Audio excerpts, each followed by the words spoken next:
want to go back and rewatch everything too, but I'm going to have to watch double the amount of normal stream, and I'm all kind of really excited for that, as opposed to daunted by the task. I'm going to watch twice this Splatoon. Hey, and if you're a fan of the games we're having here, you could always multi-twitch and watch both at the same time. But of course, mute them and listen to us for audio. I mean, it's us. Getting into this, I don't see that camo tent umbrella, but I do see a Kensa undercover. We do, yes. Kit Kat pulling that armor machine out. Opie coming out with the ink brush is an interesting choice for me. Yeah, I was kind of thinking that too. I really like that we have a brush here too. Opie is a fantastic player, and I really love watching him whenever. Yes. But this brush v brush is going to be a lot of fun.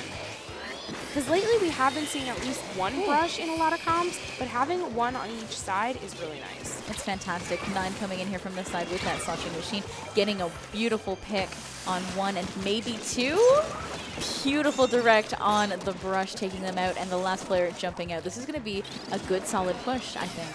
I think so too. There's nothing painted over here in either color, so it does give 9 the opportunity to move throughout the map pretty quickly, but doesn't have to contend with any of that opposite ink color. Yeah, and we have them kind of flip-flopping on which side they're going to be taking, and taking for that left option, pushing all the way to 23 before going 3 down. That's a really fantastic push. I think 23 is where you want to be, and really now it's up to just for the Halibut to be able to push back. Absolutely. Pushing to 23, it's not necessarily the winning push, but is easily defensible if you have a strong defense. With that Rainmaker resetting now, and oh no, I was worried about Kit Kat being called out by the Rainmaker shield. As 9 says, the most broken weapon in the game is the Rainmaker shield. I completely agree. As someone who runs double bomb, and can that's what I was quickly. thinking too. Nope. Ace picking it up, but does go down along with 9 and gives a 2-down situation for Stratosphere. Kit Kat having to back off a little bit from where they wanted to be in their positioning right now. Popping that Rainmaker shield and picking it up, going to be pushing ahead down this half pipe, which is such a dangerous route. Yeah. And it feels like they're moving a little bit more quickly than they maybe should. They didn't have the picks or the paint ahead of them to lead that Rainmaker up. So things got a little bit steamrolled coming out of there, and Bread quickly picking up and running back the other direction. This is looking like it might be another solid grab for some points. It certainly can be. I mean, 23 is fantastic, but Bread, every single point counts. Bread just slipping in past everything there. Some obstacles thrown in his way, doesn't even care. Really great maneuverability from him right there. And this is where, just for the Halibut, they must be feeling a little shaken. Looks like they're setting up to push towards this left side again. They do have the Stingray from Jolts on the ready, which I know that as soon as they get that push going, they're going to use to help supplement their Rainmaker carrier. But I don't know, they don't have any paint on the other side. Yeah, they are getting a few specials up, but some players going down fairly quickly. The Stingray coming out on one side and Booyah's flying all over the place. It feels like they're just a little bit disorganized right now. I agree with you. I'm a little worried in terms of what their communication is happening. They just went 3 down. You know, we did see that brush jump back to spawn there, and Bread has it again. Saw that brush and just juked it. Oh man, Bread just waiting for the rest of the team to come in and come to his aid here, which they are absolutely doing.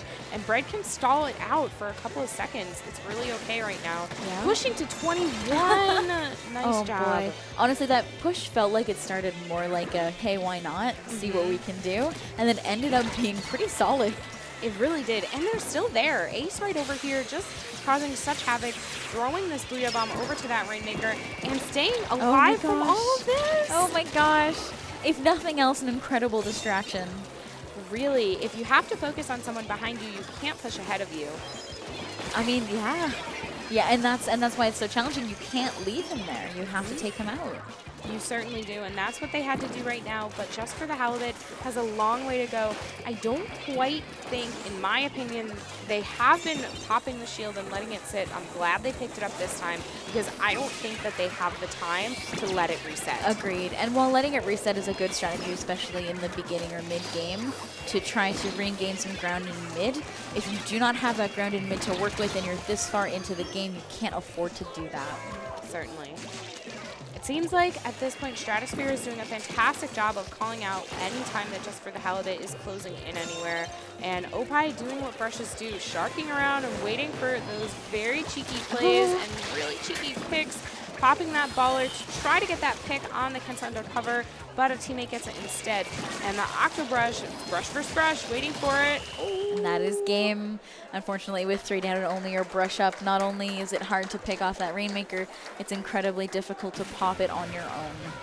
I really love also, we can see on the camera here, LSDJ kind of helping Stratosphere a little bit, giving some feedback to some of the teammates. That's so like cordial and nice.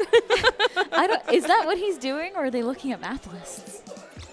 I think that's what they're doing. I mean, I know he was their coach at one point, but I think that's still the plan. I mean, he looks Maybe. really invested up there. He sure does. He looks very serious. I like it. Well, I like DJ. DJ's a nice guy too. I mean, obviously, DJ and I work very closely together on GSM, and he's just not only a fantastic person, but he's a very hard worker. Agreed. And really supportive of his friends and family. Agreed. One of my favorite things too about the match, so we were talking about Opie and how the ink brush was a little bit of an odd pick, perhaps, for not just necessarily the map and mode, but even for the meta we have going on right now. And then that was a interesting situation. But one thing that we do know that Opie excels at is being that kind of sneaky player.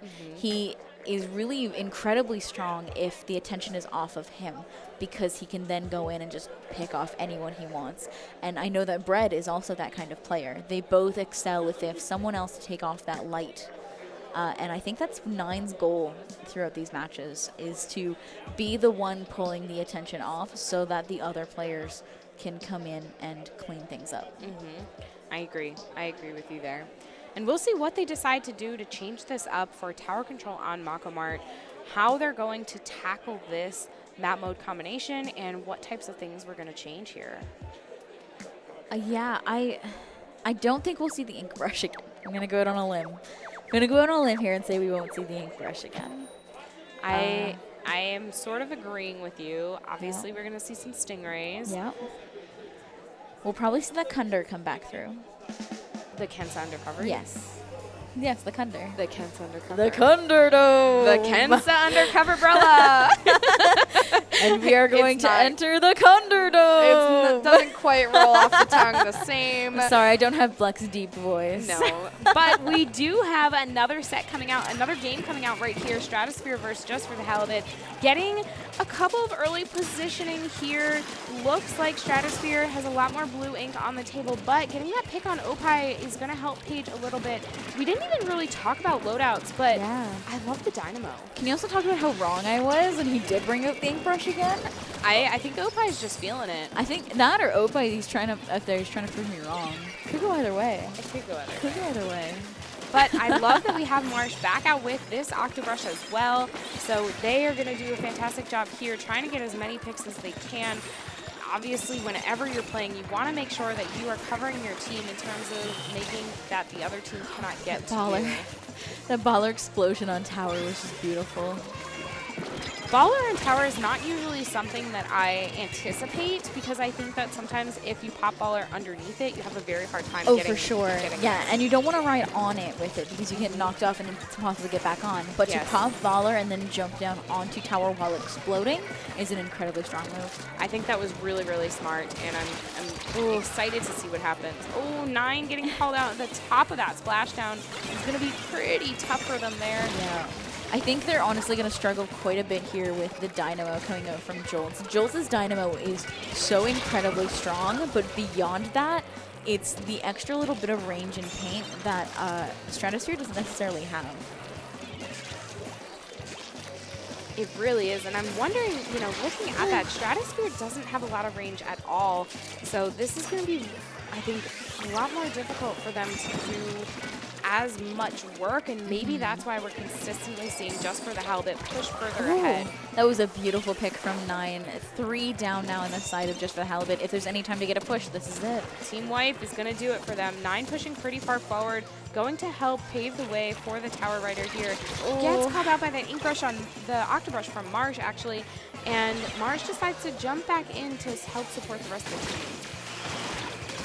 Oh, I don't know how that even happened. The Octobrush always has so much more range than I expect, but it was an incredible play. This is amazing. Marsh doing 3 jumps within 10 seconds, basically. Just going back and forth, getting 4 jumps. We have another frog here today? Apparently we have another. I mean, marshes are full of frogs. Going for another. Now, I don't know if this is typical play from Marsh because I don't watch them. I don't actually get to see them play very frequently, but I love it. wow.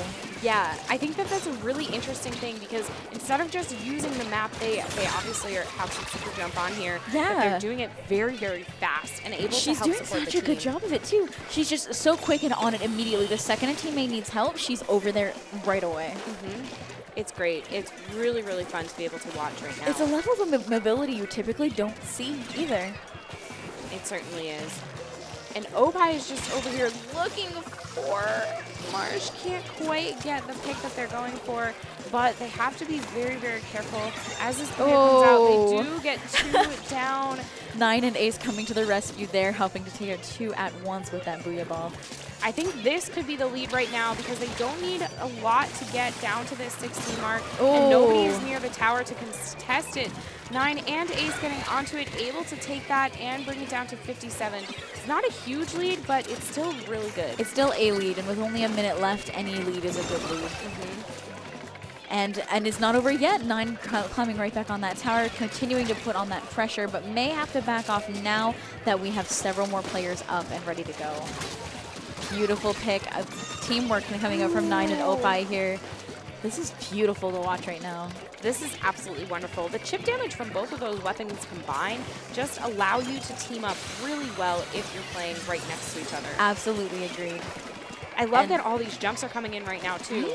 All 4 of the teammates jumping in 2 towers, so even though they had to take a little bit of a step back, they're still able to push this really far forward, all the way almost to that checkpoint. And with 30 seconds left, they've definitely solidified that lead a little bit more strongly. One of my favorite things here is seeing that teamwork coming in, teammates jumping in on off tower as they were needed, because oftentimes teams will associate one player as the tower rider. But here we saw pretty much all 4 players touch tower at individual times to keep it moving.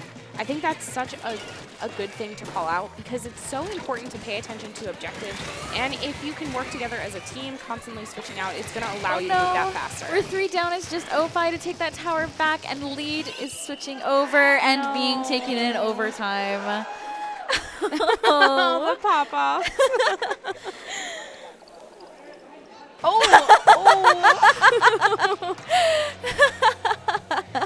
Elhot trying to come up and congratulate the rest of his team, and Tripp's coming a little ways up, but really, really fantastic job from them happening right now. That was a beautiful match. They did an incredible job. That was really back and forth, and honestly, they did a fantastic job holding their cool and taking it through. They did. And I can't wait to see what they do for Clan Blitz. I'm excited, legitimately. I am too. I wonder if Opie now will also keep that ink brush here because of the baller. Because as we all know, Clan Blitz, ballers kind of go hand in hand. They do. They do. I think that it's a strong chance that we will see it again. I think Opie's been playing it really well. Yeah. It's going really well with 9 Sloshing Machine too. Yeah. So I'm expecting to see that again. This is a very strong match for that. And I'm excited. Yeah. Now, I wonder if 9 will also stick on that Sloshing, because while buckets are strong here, the Sloshing wouldn't be my first pick of bucket here. I know he also does play the Slosher Deco, which might be a better shot here. And if he goes Slosher Deco or Soda Slosher even, the Deco would free up Opie to play something that isn't the ink brush. But the Soda Slosher is also just really good at putting on pressure on this map. Yeah, I was thinking that too. I think though, Opie, I don't know. Maybe I might be wrong, but I think Opie is just feeling that ink brush. It could be. And I don't know, maybe they might want to go with that double baller, like you said. And if 9 decides to go with that Slosher Deco, I see you eyeing those monitors over there. I see you trying to see. I can't see from here. It's fine. Okay. It's fine. The icons are too small. But we're going to be getting into this right now to see what they actually are going to be doing. I mean, I'm kind of excited. These are some good matches. We're 1-1 now, entering our Game 3 Clan Blitz on Humpback Pump track. I love this so much. 9 coming out with the Rapid. I did not expect to see some Crapid play today. Kensa Rapid play today. Yeah, the Crapid. I didn't expect to see the Kensa Rapid coming out too, but I'm really excited. And we do have that Tentabrella coming out from Kit Kat. And Jolt's on the Hydra, which is an interesting choice in general, but it was still a good solid pick here. Ooh, 9, please. Beautiful. Really, really nice shot from 9 right there on that Kensa Rapid Blaster. And right away, Stratosphere able to get 15 clams up, has a power clam and a couple of loose ones at the ready. And I'm happy Opie stayed with this brush because I think that it's strong. I think it's a good pick. I think Opie is going to be able to push in very, very fast underneath that basket. Some specials coming in, popping the baller. Are there going to be jumps here or just putting on pressure? Ooh, the Hydra nice pick. Players coming in from the bottom and another baller coming in from 9 to take out another player. 3 down. The last one trying to defend that basket as best they can, but we're already down 38. That was fast. That was a really fast and strong push coming out from Stratosphere. You know, we were right with that double baller comp. We were just wrong about what the main weapon would be. Absolutely. And honestly, Brett and Ace were putting some work in down there and just tossing in as many clams as they could. And still putting on pressure. Brett is still up here pretty much in their base, refusing to give up the ground. I love Brett's positioning right now, too, because they don't know he's here. I thought that he was going to wait for Ace and get him to jump in, but if Ace can just slip right in there and then make it back out again, why not? I don't think that they even needed to wait for Ace. There is one power climb off to that side over there, but I don't quite think anyone is going to be able to get it. With only Bread left up, it looks like that is a dead clam, and Bread, I hope, has backed up to reestablish some ground in mid and make sure that they can get their solid footing.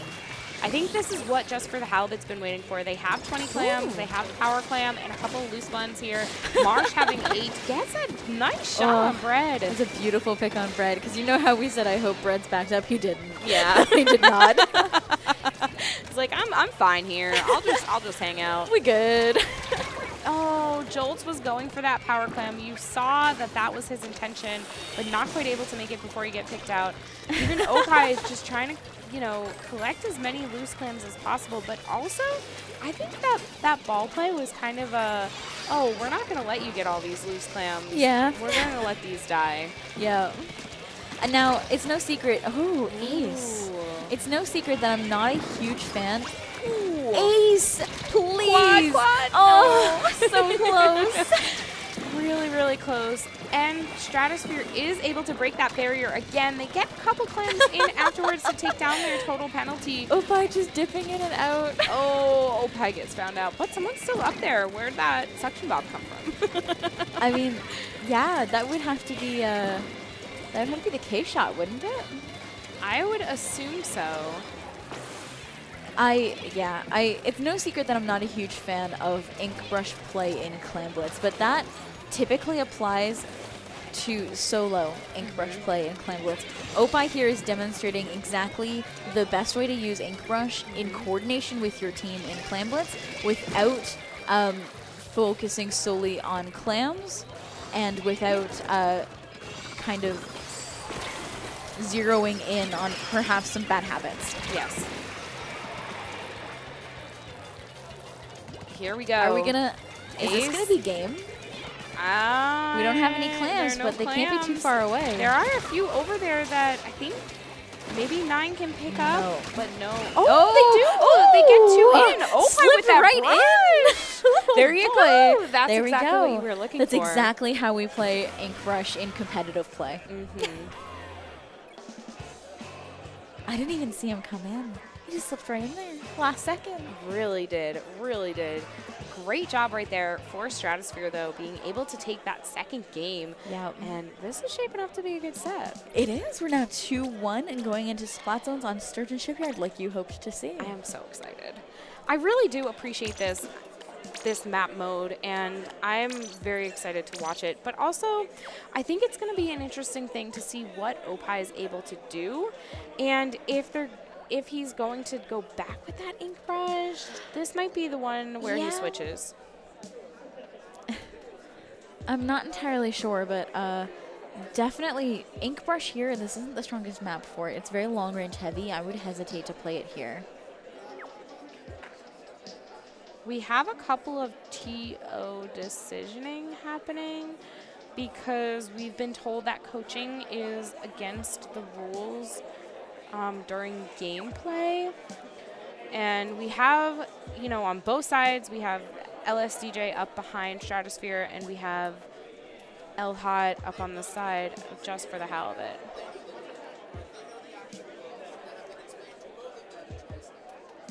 Right, they are allowed to coach in between games, but not during a game. And that sounds like what they were doing so far. Is Yes. They were only really stepping forward after a game had finished to give their thoughts, which is the best way you can do coaching in general, but also just the best way to do it at a LAN. You don't want to be interrupting your players while they're trying to focus, and you don't want to be, I guess, spoiling things mid-game for each other. So we'll see what that might change up here. We have Opie back on that ink brush. We do. I'm surprised. And he we must have that really tempo. just be feeling it. The camo. Ooh. So this is really exciting. Let's see what they're going to be able to do here. 9 is back on that Kensa Rapid as well. Yes. And we have Ace and 9 both rocking that last-ditch effort, which is seeing a lot of play lately in competitive because it recently got buffed, not the most recent patch, but the one before, got buffed to apply its effects a little bit sooner in the game. And Splat Zones is the best place to do it because it's the place you're most likely to see those effects earlier on. Yes, absolutely. I believe the effects were 50. At 50, it gives you a partial effect, and 30, it gives you the full effect. Okay. So if there's anywhere you're going to see a push to 50 fairly early, it is zones. Makes sense. And it's also one of the more timely ones where you have to spend the time to get it there. But once you do, you can stall that out for the longest part of the game. Absolutely. We are 2 down now on the side of Just for the Halibut, but they're still putting on some pressure in mid. Marsh out here trying to get some things moving, but may have to back out. It looks like she's in a bit of a dangerous position. Ooh, that was shot. an amazing pick. I love that these suction bombs are coming out where Marsh is coming back from that inkjet, but they don't quite able to get her here. Bread coming around, trying to be sneaky as last game. And at this point, Just for the Halibut has a good opportunity to kind of take this lead if they can hold on to it for a little longer. Yeah, and there's 2 specials up on the side of Just for the Halibut with 2 players down on Stratosphere. 3. Now is the time, if any, to try to establish a lockout. Oh, That Opie getting that last explosion, one. but unfortunately going down to the Clash Blaster from Paige. Sometimes that clash, we didn't even touch upon that clash. We really didn't. That clash is not a pick I expected, but I'm Clash happy to see Blaster, it. yeah, it gets little to no play in competitive because it has so many downfalls where its benefits can often be met by other weapons. But to see it come out every once in a while, it's beautiful. Bread getting a cheeky little pick on that and pulling back to the zone. 2 players down for Just for the Halibut. This is their chance to push forward and establish some ground. This really is, I mean, this is what they're looking for right now. They have a good opportunity to do so as they've sort of pushed Just for the Halibut as far as they can into their own base under the plat there. And Ultra Stamp coming out, not only going to paint the zone, but going for that pick, not able to do so. Some amazing jukes from Ace to get out of the way of that hammer. And not fall down into those valleys. Now they have some good ground. There's some players trying to filter in, but now it looks like they might be panicking a little bit. Some lead swinging in the way of Stratosphere to pull this through, and a Booyah Ball coming out on top of Marsh's Inkjet drop. With 3 players down and a full wipe, that is game for Stratosphere. Wow, that pop-off right there. The claps coming out from the crowd, the pop-off, Bob over here. One of my favorite things ever from this weekend that I've known about Ace, because I always knew he gave loud call-outs, but to watch him this weekend, you could be in your own game a few tables away and hear Ace screaming about stuff, and it's my favorite thing. Really, really wonderful job right there hugs from all both around teams. from I love experienced it. members of this community. This is what we like to see. This amazing camaraderie. Those are some really intense sets. I'm so glad. It was so wonderful to watch. Oh, man, I'm so excited to see what goes on next. And, you know, everybody's still smiling and still having a great time. That's my favorite part, too, about LANs. Like, sometimes when you lose online, you get a little bit salty, but you don't get to see the other person on the other side. But at a LAN, when you lose, there's all smiles because you get to see the players you were fighting against, and you know them, and you're friends with them. And even if you don't know them, they're still real people to you. They are. You get to just give a hug or a handshake and laugh and enjoy the fact that you guys had an incredible game together. Seriously. And it was a really wonderful job from both teams, and I'm so excited that we got to watch that. Honestly, I'm so glad. I didn't even get to roast 9, really. Now I'm disappointed. I just complimented him. He did great. What's not to compliment?